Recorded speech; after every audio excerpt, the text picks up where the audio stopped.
Quero parabenizar aqui a turma da comunicação pelo vídeo. Certamente tem muito do amor de Deus em tudo isso que foi feito aí por você, como uma forma de nós iniciarmos essa nova série de mensagens com o tema Deus não te abandona.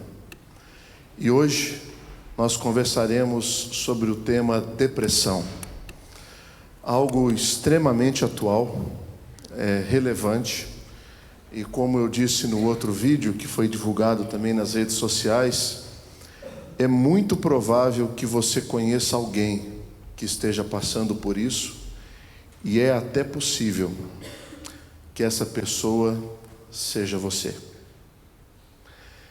Então hoje nós começamos essa série trazendo um pouco do como a Bíblia pode nos ajudar a lidar com essas situações em que nós temos a impressão de que Deus nos abandona. E para abrir essa nossa conversa, eu quero trazer alguns dados acerca da própria depressão. Existe uma estimativa de que ela atinja até 5% da população. Isso significa que no Brasil nós temos cerca de 10 milhões de pessoas enfrentando a depressão. No mundo, 350 milhões de pessoas lidando diariamente com essa doença da alma. Certo escritor, ao se referir sobre ela, diz que a depressão tem gosto de morte. E ela dói como ferroadas no coração e no espírito. Existe uma definição que se aplica bem à depressão. Não é essa. É que ela não está restrita à classe, à cor, à raça, a gênero, a nada. Ela atinge a todos. E está aí. Se você nunca viu a cara desse rapaz, o nome dele é Whindersson Nunes. Ele é um dos maiores influenciadores digitais do nosso país. Ele tem cerca de 36 milhões de seguidores em uma das suas redes sociais. E é milionário, só anda de avião, tem dinheiro para dar e vender, é recém-casado com uma mulher muito bonita e, de repente, no momento da sua vida, ele não vê sentido em mais nada. Nada. Com shows, agenda lotada, tudo que ele quer é ficar no seu quarto, sozinho, sem ninguém. Ela não respeita ninguém. Ela pega os religiosos. Um dos padres mais famosos e bonitos. Eu falei o que vocês pensaram, tá? Não vem não. Do Brasil, Padre Fábio de Mello, cara cuca fresca, escreve super bem, fala super bem, lida todos os dias da sua vida com um sentimento de vazio que o leva a profundo choro, dor e falta de sentido. Pega os de lá e pega os de cá. Ed René, um pastor de sucesso, renome, uma igreja relevante, um expositor da Escritura, tem algumas coisas aqui, umas coisas ali e tal, mas um cara que já abriu dizendo que toma medicação, faz terapia e luta com uma depressão crônica. Um dos maiores nomes da pregação do Evangelho do século XIX, chamado Charles Spurgeon, o príncipe dos pregadores. Com 20 anos de idade, ele já tinha pregado mais de 600 sermões. Um homem com tanta unção do Espírito Santo, que um dia ele foi testar uma acústica de um teatro, e ele disse assim, para testar a acústica: eis o Cordeiro de Deus que tira o pecado do mundo. Um homem fazendo manutenção no teatro caiu chorando, arrependido dos seus pecados. Aí imaginou? O príncipe dos pregadores lutava diariamente com uma depressão. Uma pessoa o abordou dizendo: Spurgeon, uma pena o diabo te atormentar tanto assim. Aí ele respondeu: o meu consolo é que o diabo não faz nada que a soberania de Deus não permita. É uma doença que não tem predileções. Ela atinge cantores, cantoras, mulheres ganhadoras de prêmios, que tiram a sua vida e lutam diariamente contra o vazio existencial.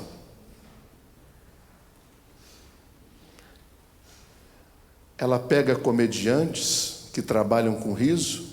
Heloísa é nossa irmã em Cristo, viu, irmãos? Membro da igreja presbiteriana. E luta com uma depressão.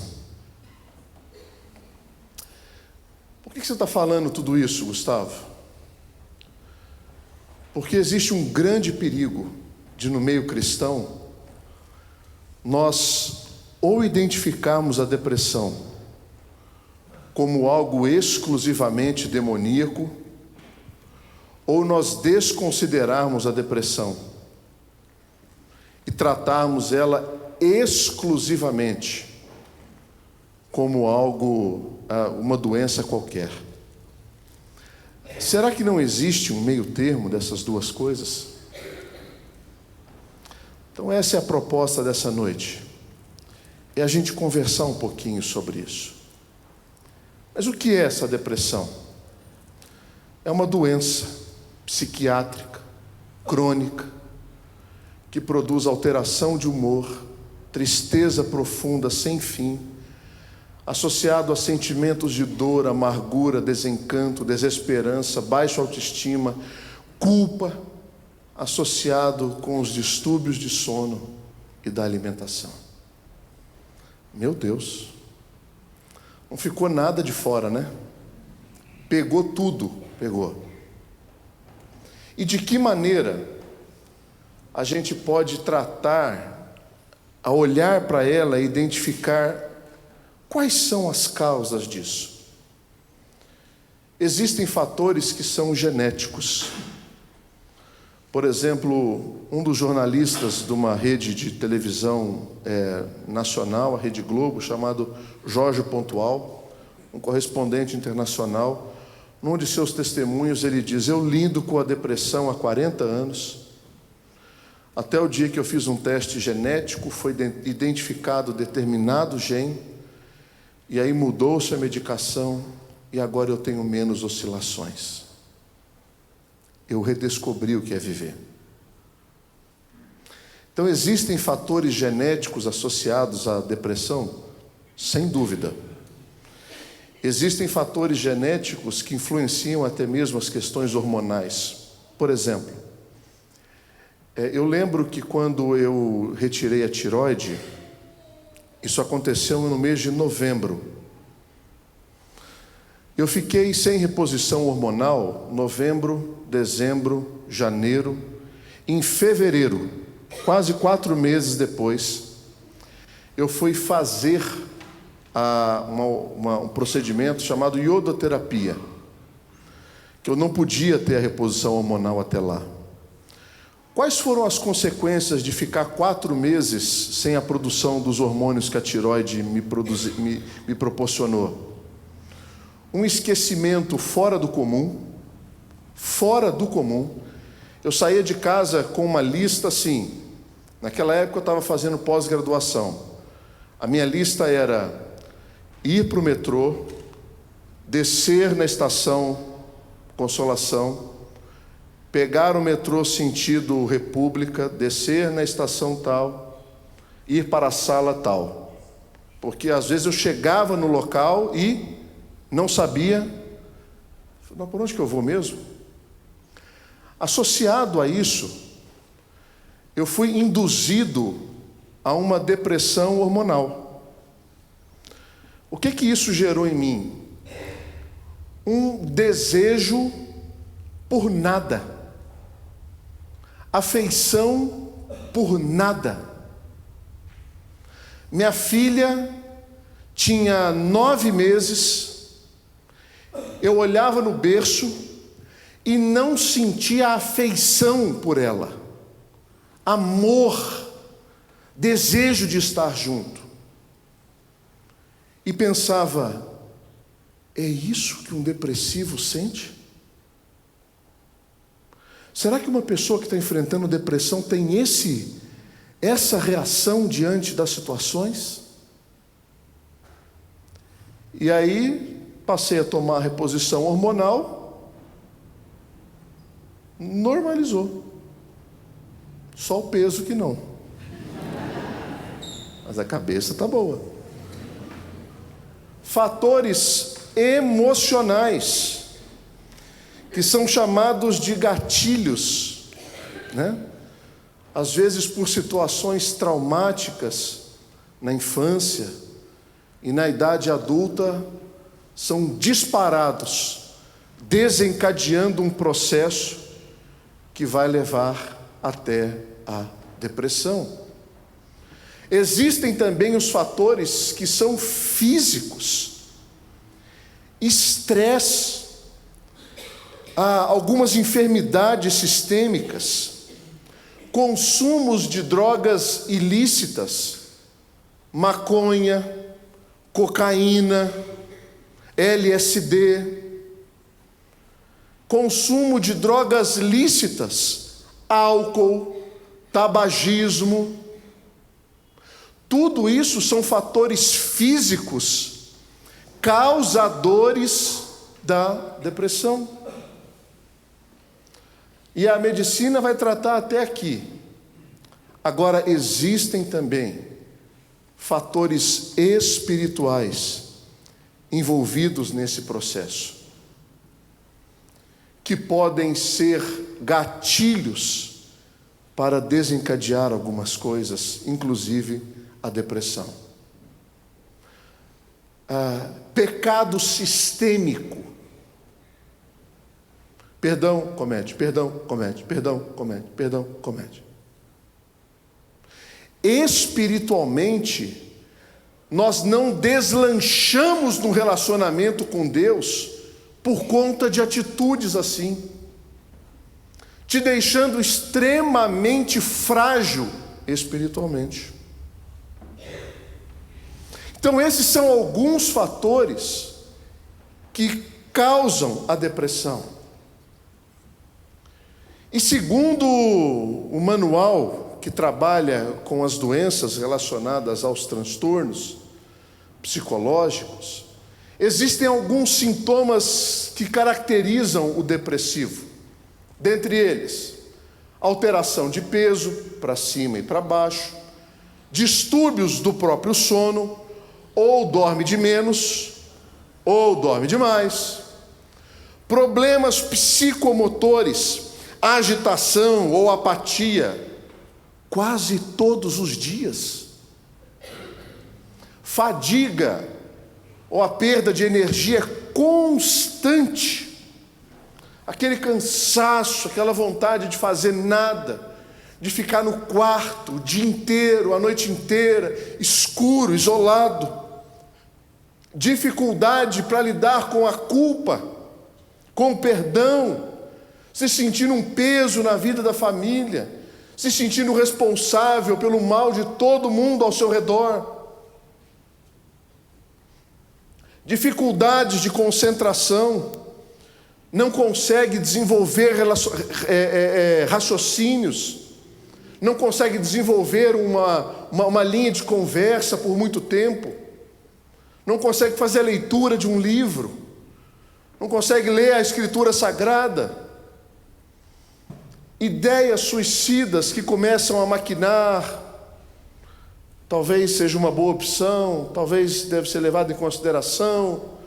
Está no parapeito do prédio, você olha lá para baixo e fala o fim, pode ser o fim do sofrimento, o fim de toda dor, vai ser melhor para todo mundo, eles não vão se preocupar mais comigo. Essa não é a solução, porque o caminho e o rastro que o suicida deixa é um rastro de destruição para trás. Então essa não é a solução. Baixa autoestima e a alteração dos seus desejos sexuais. Então esses são alguns dos sintomas que o depressivo tem. Agora, eu trago para você aquilo que é o mais importante se você está passando por isso. Eu acho que em primeiro lugar, o que você precisa é de um diagnóstico preciso. Procure, acima de tudo, um bom profissional que possa diagnosticar o seu problema com precisão, para que você não entre num caminho que você não precisa estar. Não carregue para consulta aquilo que você acha que você tem, aquilo que as pessoas dizem que você tem, aquilo que os seus pais, seus avós, seus irmãos dizem que você tem. Mas busque um profissional capaz de ter precisão no seu diagnóstico, mesmo que isso leve algum tempo, porque um diagnóstico errado vai gerar um tratamento errado que vai provavelmente piorar a sua vida. Então, se eu fosse você, eu investiria num bom diagnóstico. Foi diagnosticado? Fui. O que eu faço agora? Não tenha restrições com a terapia e nem com a ação medicamentosa. Irmãos, não é hora de nós sustentarmos posicionamentos radicais quando nós estamos falando de doença, de enfermidade. Crente morre de medo de tomar remédio para isso. Crente morre de medo de procurar um bom terapeuta, alguém que vá respeitar a sua fé e vai entender a sua doença. Morre de medo, talvez por já ter passado por situações em que a fé foi desconsiderada, em que a crença foi ridicularizada, em que não houve respeito. Então, o que você tem que fazer é mudar de terapeuta, não é excluir a terapia, porque Deus utilizou desse conhecimento, Deus permitiu que isso fosse desenvolvido para tratar os seus filhos e as suas filhas. Quando você está com pressão alta, você não toma remédio, pressão alta? Quando você está com diabetes, você não toma remédio para diabetes? Quando você está com dor de dente, você não vai no dentista? Quando nós estamos enfrentando depressão, nós devemos procurar os médicos. Procure. Isso faz parte do tratamento. O que mais, pastor? Considere os exercícios físicos como sendo uma opção e aliado para você.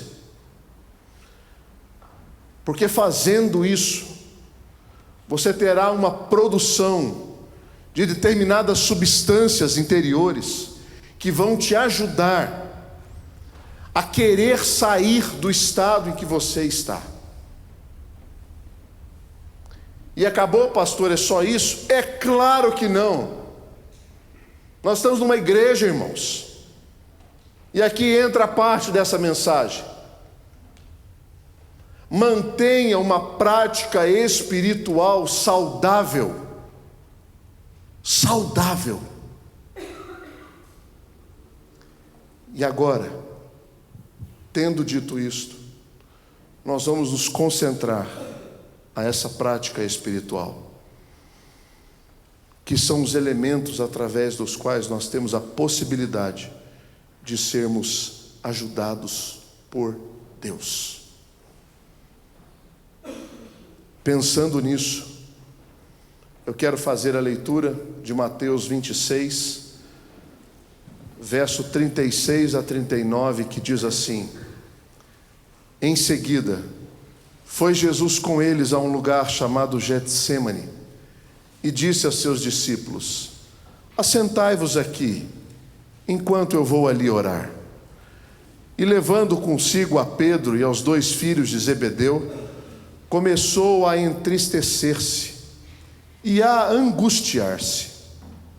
Então lhes disse: A minha alma está profundamente triste, até a morte. Ficai aqui e vigiai comigo. Adiantando-se um pouco, prostrou-se sobre o seu rosto, orando e dizendo: Meu Pai, se possível, passe de mim esse cálice. Todavia não seja como eu quero, e sim como tu queres. Senhor, abençoa-nos nessa noite. Usa esse texto da tua palavra para que ele fale profundamente a nós e nos dê toda a orientação que necessitamos para atravessar pela depressão, por essa angústia da alma, e sairmos do outro lado, entendendo que o Senhor está conosco. Usa, Deus, a minha vida para abençoar o teu povo, a tua igreja, para que o teu nome seja glorificado. É a nossa oração em nome de Jesus. Amém. É óbvio que a Bíblia não fala sobre a depressão em si. Esse é um termo que surgiu nos registros em 1860. Ou seja, a Bíblia já estava escrita há muito tempo. É óbvio que Jesus não era um depressivo. Ele não estava sujeito a essas coisas. Mas ele sentiu no Getsêmani a angústia e a dor de carregar os pecados da humanidade sobre si. O que Jesus enfrenta nesses 4 versículos bíblicos está muito próximo da angústia que você que enfrenta a depressão sente na sua alma. Por isso, existem lições nesse texto que Cristo passa para nós, de como o angustiado pode lidar com os seus sentimentos sem perder de vista os elementos da sua fé. Quais são eles? Essa reflexão, irmãos, esses tópicos, eles foram tratados de maneira meramente escrita, somente os tópicos, pelo pastor John Piper. Então eu me apropriei desses tópicos para desenvolver a linha de raciocínio da mensagem desta noite. Alguns tópicos. Primeiro, na angústia, o que Jesus fez? Escolheu alguns amigos próximos para estar com ele, levando consigo a Pedro e aos 2 filhos de Zebedeu. Quem são? Pedro, Tiago e João. Pedro, Tiago e João. 2 daqueles próximos. Se nós pensarmos que momento era esse, Jesus poderia chamar os 12, Jesus poderia chamar os 70, Jesus poderia chamar os 120, Jesus poderia chamar a multidão, mas ele não faz nada disso. Se você está enfrentando nesta noite e está atravessando pela depressão, lembre-se que você não está sozinho, você não precisa passar por isso sozinho. Convide alguns amigos para estar com você nos momentos difíceis da sua dor, nos momentos difíceis da sua aflição, da sua angústia. Agora, o que é importante a gente ressaltar desses versículos? Jesus, podendo chamar quem ele quiser, ele escolhe aqueles que iriam dormir.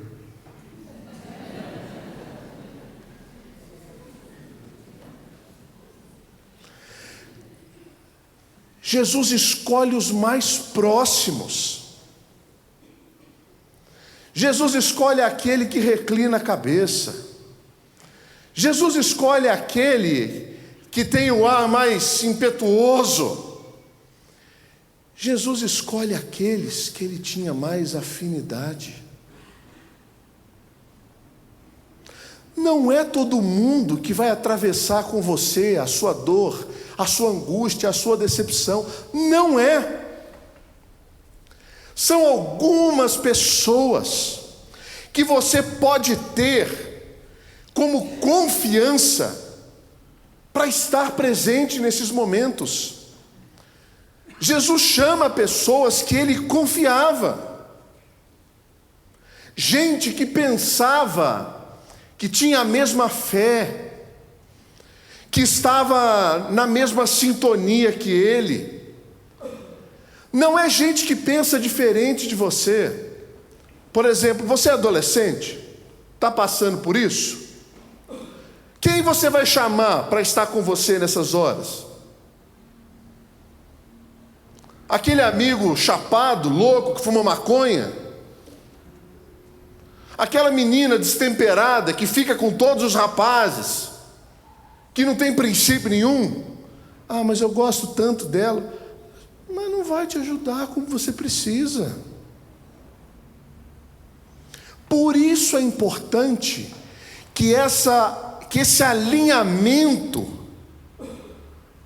não seja desconsiderado. Precisa estar, bem alinhado. É gente que vai conhecer o seu linguajar. É gente que vai ter reverência com a sua dor, com o seu problema. Não é gente perfeita. Por quê? Eles dormiram. É gente que vai estar junto. Que quando o telefone tocar às 3 da manhã, ela vai poder atender com aquela voz meio embargada. Alô? Oh, te acordei? Não, pode falar. Não pode falar. Só queria orar. Não, vamos orar. Estamos juntos, vamos orar. Pode ser que ela durma do lado de lá. Mas está junto. Jesus levou consigo Pedro e os 2 filhos de Zebedeu. Na angústia, Jesus não só chama essas pessoas, Jesus rasga a sua alma. Ele diz: a minha alma está profundamente triste, até a morte. Você precisa saber para quem você vai rasgar a sua alma, para quem você vai escancarar os seus problemas, para quem você vai desnudar a sua angústia. Não é para todo mundo. Jesus não fez isso com os 11, Jesus não fez isso com os 12, nem com 70, nem com 120. Jesus pega 3 e diz: vem cá, eu quero que vocês saibam que a minha alma está profundamente triste. Irmãos, se Jesus fez isso, por que você tem que sustentar uma reputação? Por quê? Por qual motivo você tem que ser a mulher maravilha do seu lar, o super-homem da sua casa, ou da igreja, ou do emprego? É claro que a gente não faz isso para todo mundo, mas algumas pessoas mais próximas, nós temos que chamar, e elas precisam conhecer a angústia do nosso coração. Cristo fez isso. Ele, o Filho de Deus, o unigênito da criação, diz para os seus discípulos: amigos, eu não estou aguentando, eu acho que eu vou morrer, acho que vai explodir. Jesus desnuda a sua alma.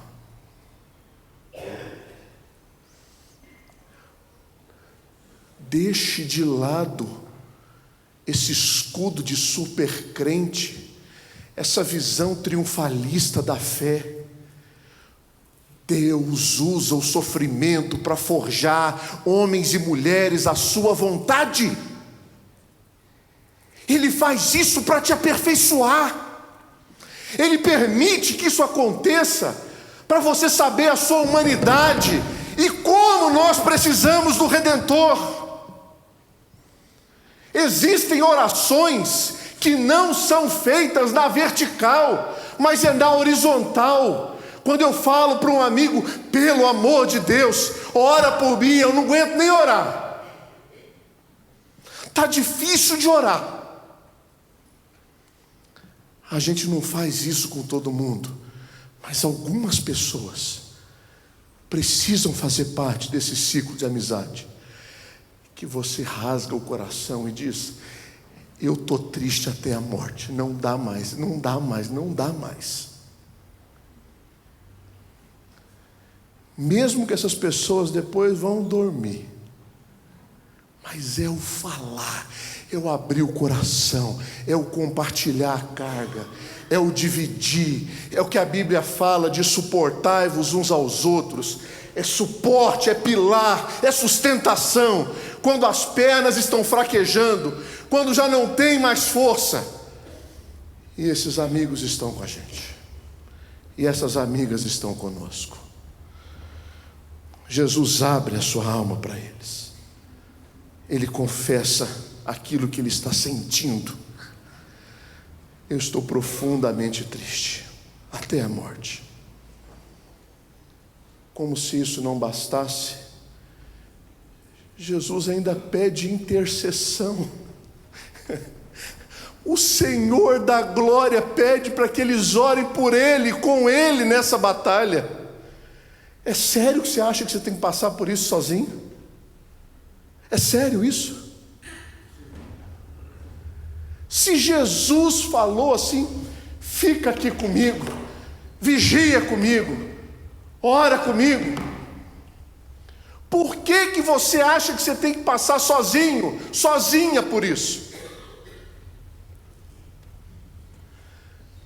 São palavras de Jesus, pedindo intercessão para os seus amigos, dizendo: vamos juntos.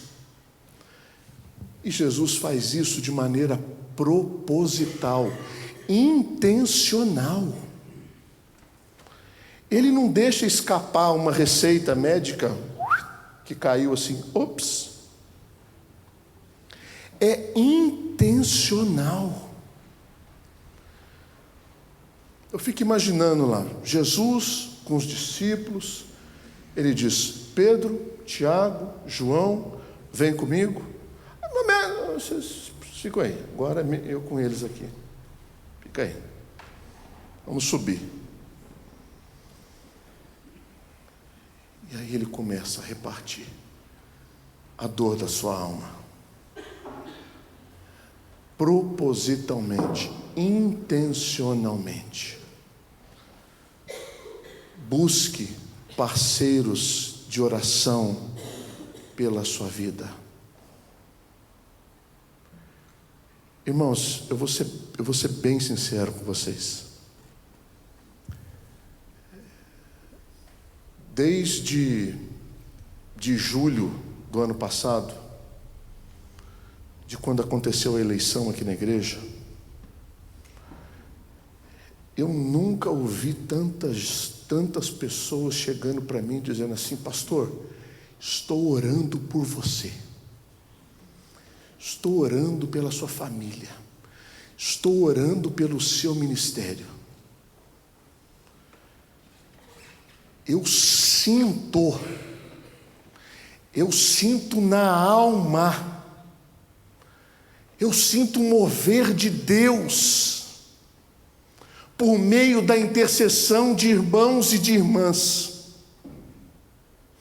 E isso acontece com você que está enfrentando uma depressão e precisa de oração. São coisas estranhas, espirituais, sem explicação racional, que presbiteriano não consegue explicar por A mais B, mas sente no corpo isso, na vida, na ação e no mover de Deus. Busque parceiros espirituais. Agora, Jesus não fica só na relação horizontal. Ele derrama o seu coração diante do Pai, quando ele diz: meu Pai, se possível, afasta de mim esse cálice. Não tenha medo de orar a Deus os seus sentimentos. Não mascare as suas orações diante do Pai. Não seja um cristão falso diante do seu Criador. Essas ondas iniciais de uma notícia que cai como uma bomba, isso não é pecado, você rasgar seu coração diante de Deus. O que Jesus está pedindo aqui é o seguinte: Senhor, se for possível, não me leva para a cruz. Esse é o pedido de Cristo: afasta esse cálice, ele é amargo demais, eu não quero beber.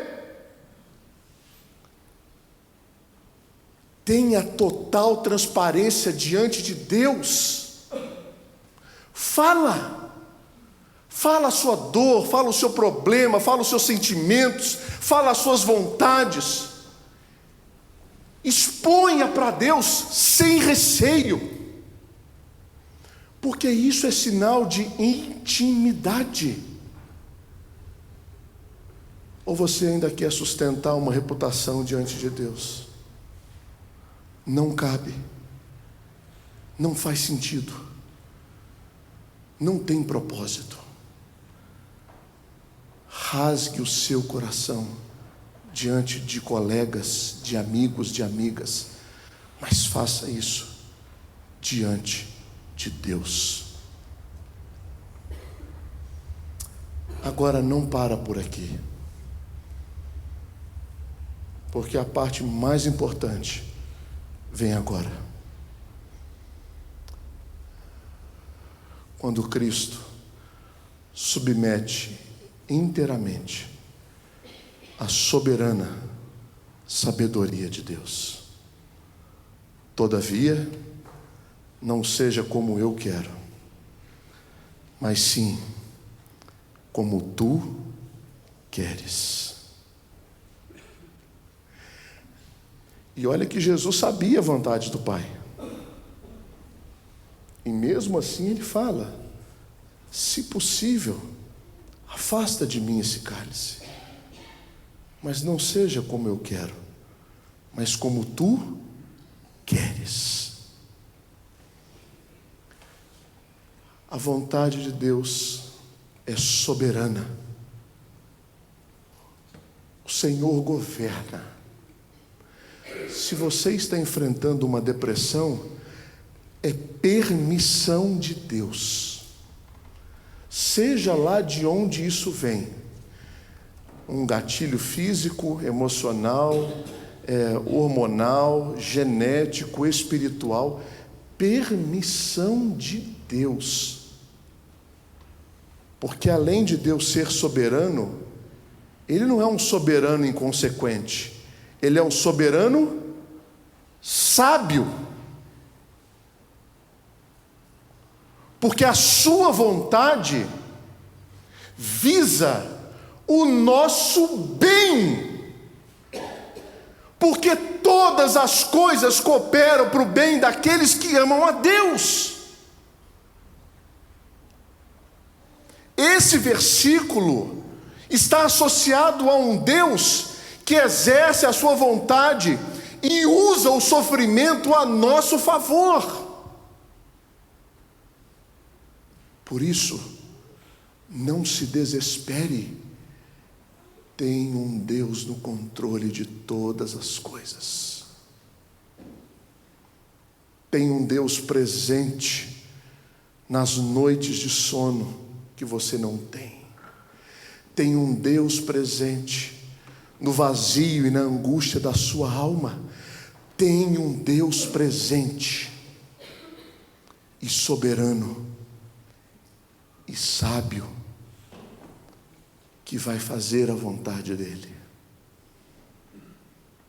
Se sujeite a esse Deus.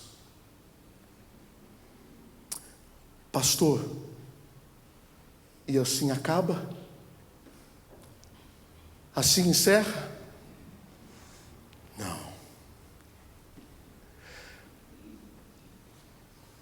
O livro de Hebreus, ele faz uma conexão com a cruz de Cristo, com o sofrimento, com o momento que Jesus estava enfrentando, que nos dá uma nova perspectiva acerca disso que nós estamos passando.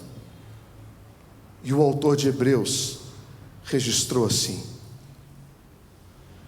tendo os olhos fitos em Jesus, autor e consumador da nossa fé, Ele, pela alegria que lhe fora proposta, suportou a cruz, desprezando a vergonha, e assentou-se à direita do trono de Deus. Pensem bem naquele que suportou tal oposição dos pecadores contra Ele mesmo, para que vocês não se cansem e nem desanimem. Vai passar. vai melhorar. Pode vir outra crise daqui a alguns anos? Pode, mas vai passar, vai melhorar. Essa não é o ponto final da sua história. Cristo olhou para além daquelas circunstâncias, e a cruz foi só uma passagem. Ele não ficou lá. Ele está assentado no trono à direita de Deus. Você está enfrentando uma depressão? Estou, pastor. Escolha alguns amigos e amigas para estarem junto com você. Não são muitos, não são muitas, mas chame esses poucos para estar junto com você. Abra sua alma para eles, para elas. Convide-as a serem parceiros de intercessão por você. Desenvolva a sua espiritualidade, abrindo o seu coração em oração ao Senhor, e se sujeite à vontade soberana e sábia do nosso Deus, porque Cristo morreu para que vocês fossem salvos, e de lambuja para que vocês não se cansem e nem desanimem. Amém.